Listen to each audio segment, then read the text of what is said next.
Hello, it's Danielle here, and I'm joined by Joe today, and we're going to have a conversation about performance pause. Joe, it's really great to have you on the line today. You recently attended Performance Pause, which is a two-day retreat that is run by Pause Global and Planet K2, and it's for senior leaders, business execs who want to be able to give themselves a bit of time to think, some space to breathe from the busyness of being a leader and the relentlessness, being able to step away from some of the relentlessness of being a leader.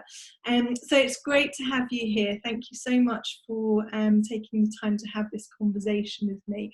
Let's start by just hearing a little bit about you and what life was like for you before you decided to attend Performance Pause. What was going on in your world? Okay, hi Danielle, it's nice to be able to talk to you today. I guess in terms of life for me before Performance Pause, so I had in the last 3 years taken a bit of a change in terms of what I was doing. I have been working in organisational culture, comms and engagement. I'd stepped out of a full-time senior role to kind of explore doing that on a consultancy basis. So I've had quite a change in that and been working for sort of different organisations, and I'd also so I guess some real changes from a work perspective. And I was really starting to sort of think about, you know, what was the difference I wanted to make in the world, and you know, and what are the things that, you know, I really enjoyed, and actually how was I doing those, and was I doing those from a place of really being me? I guess, you know, I've got older teenage children, so 20 and an 18-year-old. So I spent the last couple of decades being a parent and a wife, and I was lots of things to lots of people. But I guess I really felt I'd lost the true essence of me. So there was a bit of that going on for me personally, and also some real changes and some challenges sort of personally with close family as well. So sort of a 3 years of change really. Yeah, it's a lot when it's all happening simultaneously like that, and often I think that is what goes on, isn't it? That you have these periods where it's a little bit more peaceful, and then all of a sudden you get this kind of tidal wave of things that all come at once. So what was it that made you decide to come on Performance Pause? Do you remember making that decision?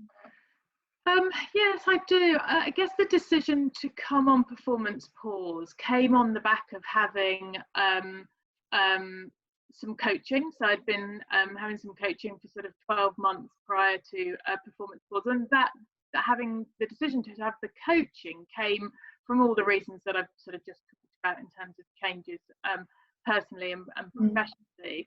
And I decided to come on Performance Pause really to create, to invest in me, which doesn't come naturally actually to me or easily, but also to create some space. I recognised the coaching was giving me some space on a weekly basis to kind of explore who I am and sort of learn some lessons from the past. But actually I needed more space to be able to do that.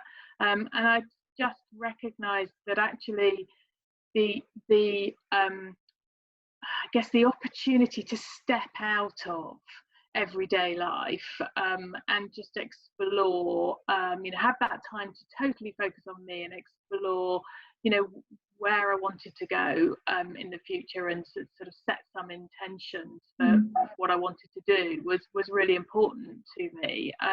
And it's very rare that, you know, as busy people, whether that be, you know, busy professionally and busy at home as well, that we get the opportunity to do that. And it's so just rare, isn't it? Yeah, it's really rare. And it just felt like I thought about it for a couple of days, and then there was something that just compelled me. It felt like the right opportunity at the right time. So yes, that was how I made the decision to come along. And when you'd made that decision and you were getting ready to go to the retreat, how were you feeling? Do you remember? Well, interestingly, the lead up to the retreat was also the lead up to my birthday. So my birthday was on the second day of the retreat, and in some ways I kept asking myself whether was I doing the right thing by going to the retreat, being away from my family, but it just felt sort of deep down there was a sense of it was the right thing to do and at the right time. I guess there's always a bit of anxiety around what are the things that you're going to be doing in the retreat, who are the people you're going to be with for sort of 48 hours that you've not met before, and what was that experience going to be like. But I think the overriding feeling for me was one of anticipation, really, and excitement. Yeah, I think it's a good thing to say actually to anybody who's listening in. The retreat is for leaders from different organisations, so you're not there with your team, and we were very deliberate about that because we think that there's very few opportunities for leaders actually to have total time away from the business to think about themselves, as you were describing, and then to think about their own performance and their own leadership and their own vision for their own lives. So that's quite a key thing in terms of the design of Performance Pause. So I'm so glad you decided to spend your birthday with us. I think there's never a perfect time to pause, is there? No matter what the circumstances are, it's almost something that we have to put in the diary, commit to, and take a leap of faith if we're going to do it, because I've never found that the conditions are ever completely perfect. No. And there's always lots of reasons not to do it. Far more not to than why you would do it. On one level, and on another, lots of reasons why you would do it. And so when you got to the retreat and you began to pause, tell us a little bit about your experience. How was it for you? Were there any highlights? Kind of what was being on the retreat like for you? I guess inevitably when you first go on these things, there's new people to meet. So there's if I remember rightly, Danielle, I was one of 8 people that were on the Performance Pause that I've not met before, and so inevitably there's a bit of getting to know people. The opportunity to pause and really reflect brings with it some soul searching and some sharing where you're comfortable to do that, and actually therefore getting to know those people. And I think as a group we very quickly built up a trust and a real desire to kind of share and learn from each other, and that was really important to me. And I was really surprised, I guess, how quickly we all got to that point. There seemed to be a hunger for that kind of connection was my experience. I've been running retreats for nearly a decade in various different ways, and I really got that hunger for people to want to spend time and connect and talk and go deeper into conversations together. I am naturally somebody that is drawn to other people. I'm an extrovert. I like to talk to people, but I don't often share a lot of personal details. So I was sort of surprised, really, I guess, at how comfortable and how quickly I felt to do that. But of course, no pressure to do that if you're not comfortable. No, but was there a benefit of doing that for you? Oh, absolutely. I think speaking things out and being able to share really helped me to understand on a deeper level. I think I do, and I think a lot of people do, a lot of thinking in our heads. We're constantly thinking about 101 things, but I think being able to really think have the time to think some of these things through and then speak it out was important for me, but hearing from others as well. And it was the power was not just in it was in both the similarities that people felt similar about things, but also in the differences, that people would see things in a different way, and come at life in a different way. And I guess, you know, there were things within the 48 hours that I'd never done before. So new experiences for others as well. And I think that brings a real it brings a group together. Share those I was just remembering our conversation about meditation and thinking about what you're saying about the similarities and differences, and you know, for some people meditation is like, why would I do that? What's the point? Other people are, you know, curious or experimenting with it, or, you know, have a practice. So that diversity of position in the room was, I felt, made a really excellent and rich conversation.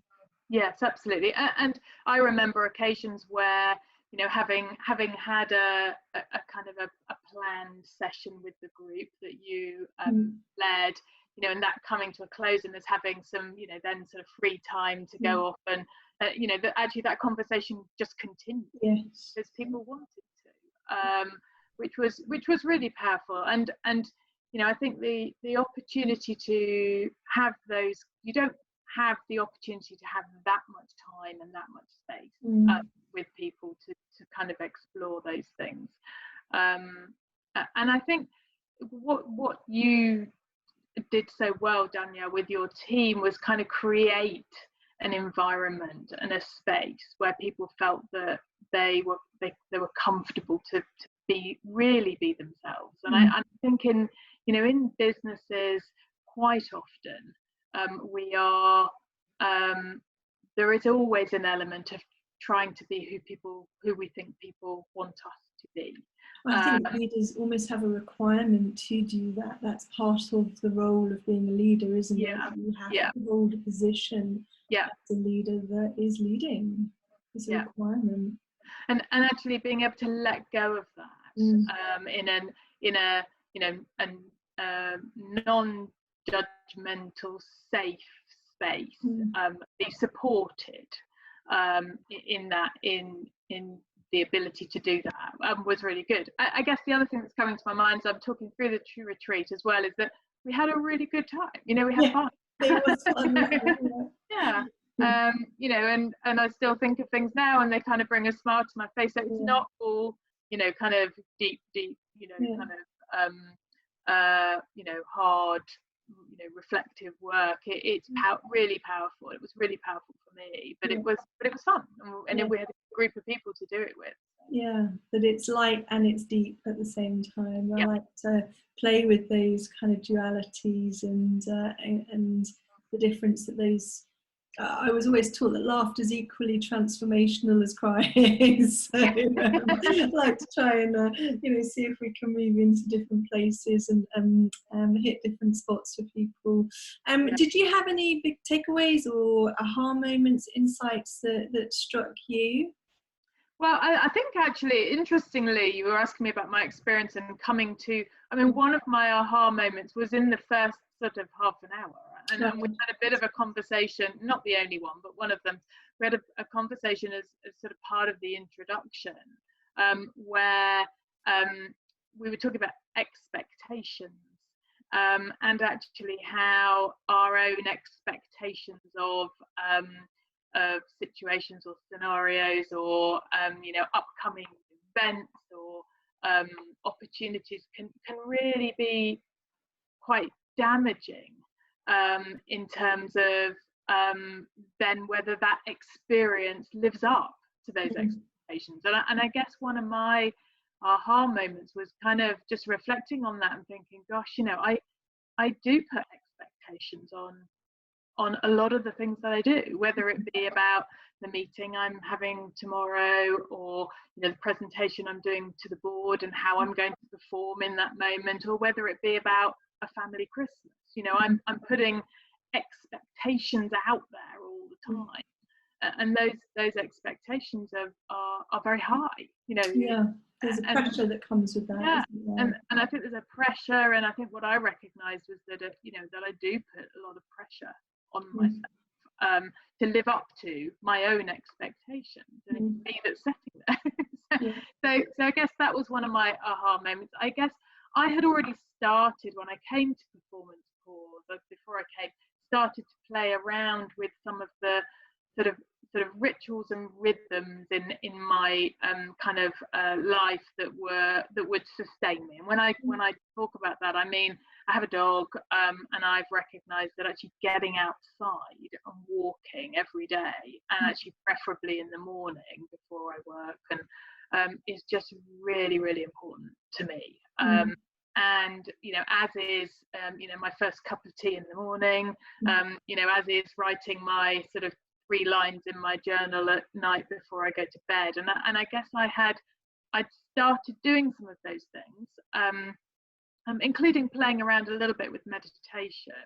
And I just recognised during the pause that actually how important they were. And actually it renewed my my resolve, I guess, to make sure that they really became those rhythms and kind of rituals within my life, because they're massively important to me as a person and as a leader if I'm going to be leading other people as well.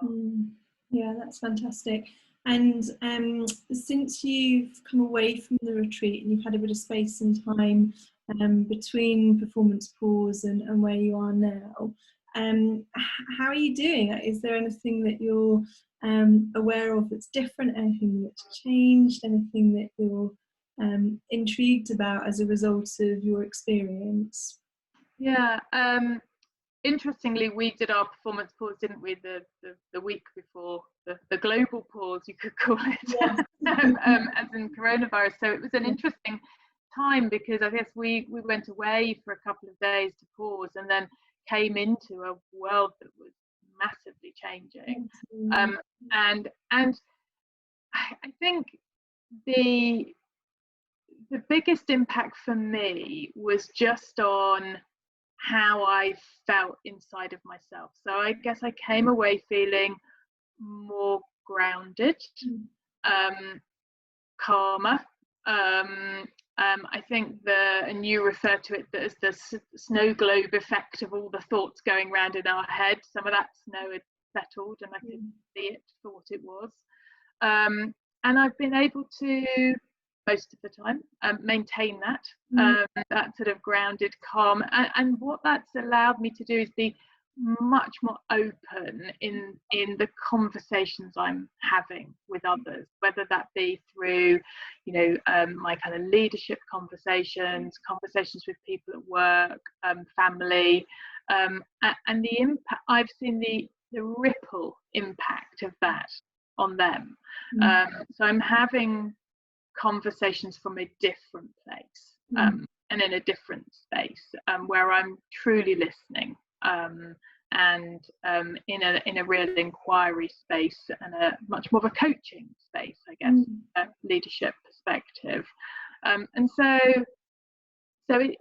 and with that grounded sort of more calm approach comes a quiet confidence as well. I sort of recognized through the retreat that I had been being quite hard on myself, and actually it renewed my confidence in my own abilities, and helped me to sort of set some intentions around balance in my life as well, which was really interesting then to go through the remote working from home, because of the pandemic. And I think it really set me up to manage myself through what's been a challenging 4 months of change.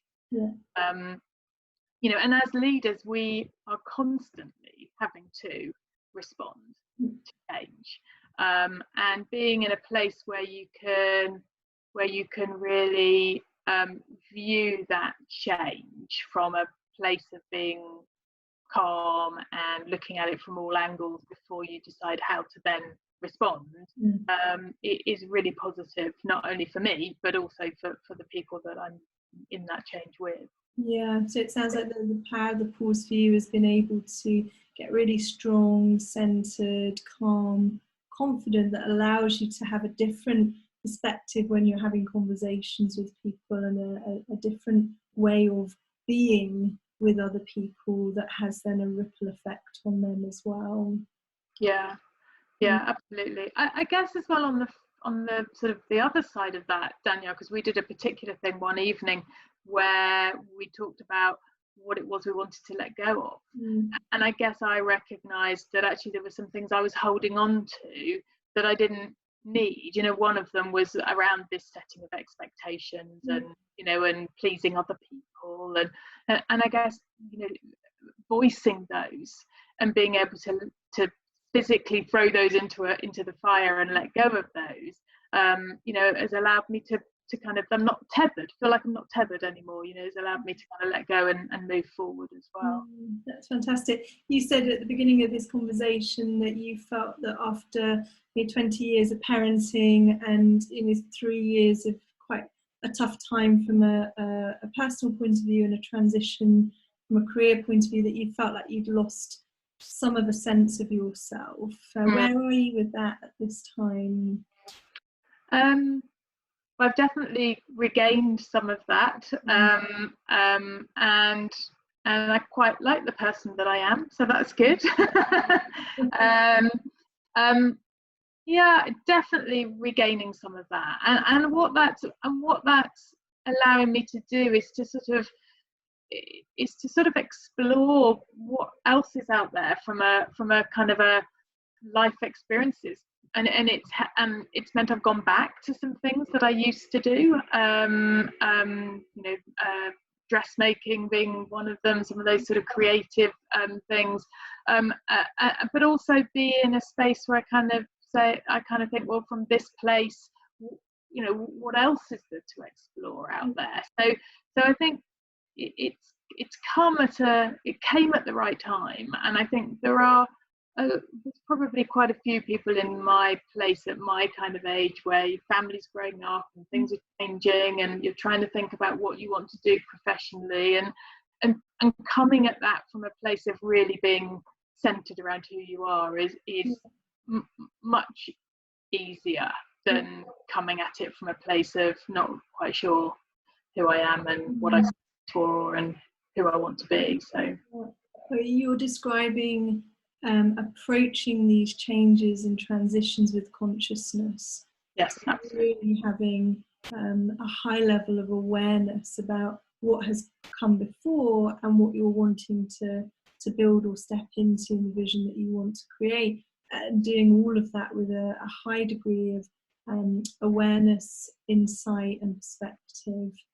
Yeah, absolutely. And also being aware that when you set intentions, it's never a straight line. So being equipped to sort of to guide yourself around those twists and turns is really important. Yeah, well, I think the pandemic, as you were referring to, has shown us that, hasn't it? That we can set plans and life will sometimes have another route that we weren't expecting, but intentions can be sown inside of us, and we can keep tending to those intentions, and they can have their own outcomes regardless of what happens with our plans. Yeah, it's been interesting to look at the separation between intentions and plans.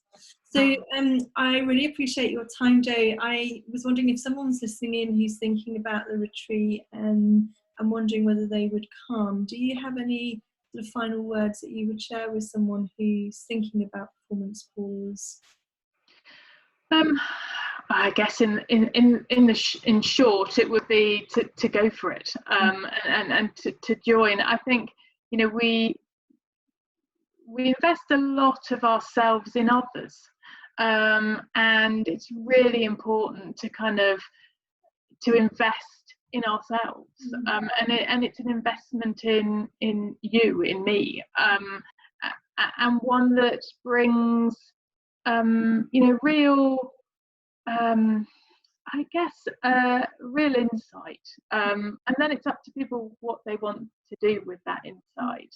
But yes, absolutely, it was definitely for me time well spent, time that I needed, and you know, and has been really powerful for me.